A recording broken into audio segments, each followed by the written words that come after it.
আমাদের শহীদের সংখ্যা বাড়ছে প্রতিনিয়ত, কিন্তু এই প্রত্যেকটি সংখ্যা, প্রত্যেকটি শহীদ মৃত্যু আমাদেরকে শুধু একটি জিনিসই মনে করিয়ে দিচ্ছে, সেটি হচ্ছে যে কোন লক্ষ্য, কোন স্বপ্নগুলোকে সামনে রেখে আমার ভাইরা জীবন দিল অকাতরে, আমার ভাই বোনেরা রক্ত দিল অকাতরে।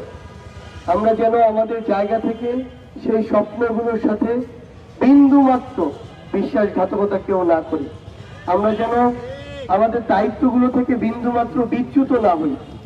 এবং সবচেয়ে বড় কথা হচ্ছে, যখনই এই খুনি হাসিনার এমন নির্মমতা, নৃশংসতা আমরা অনেকেই কিভাবে যেন ভুলে যাই, তখনই আমাদের কোন এক শহীদ ভাই, শহীদ পরিবার আমাদেরকে মনে করিয়ে দেয় যে তারা জীবন দিয়ে গেল, রক্ত দিয়ে গেল। আমরা যেন এই খুনি হাসিনাকে ভুলে না যাই। আমরা যেন এই বাংলার মাটিতে খুনি হাসিনা সহ যারা এই হত্যাকাণ্ডের সাথে জড়িত ছিল এবং নৃশংসতার সাথে জড়িত ছিল, তাদের যেন বিচার নিশ্চিত করি।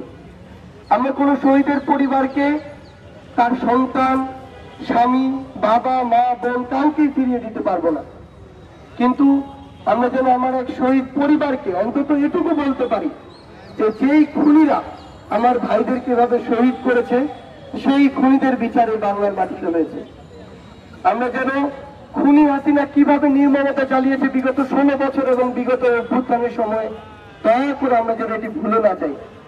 আমরা শুধু এটুকুই চাইবো, এই বাংলাদেশের মাটিতে আমার ভাইদের রক্তের উপরে, জীবনের উপরে আমাদের যে আস্থার অভ্যন্তরীণ এবং আমাদের বিশ্বাসের যে অন্তর্বর্তীকালীন সরকার হয়েছে, আমরা যেন এই অন্তর্বর্তীকালীন সরকারের সময় আমাদের সকল জীবনের রক্তের যে বিচার, সেই বিচার আমরা দেখে যেতে পারি।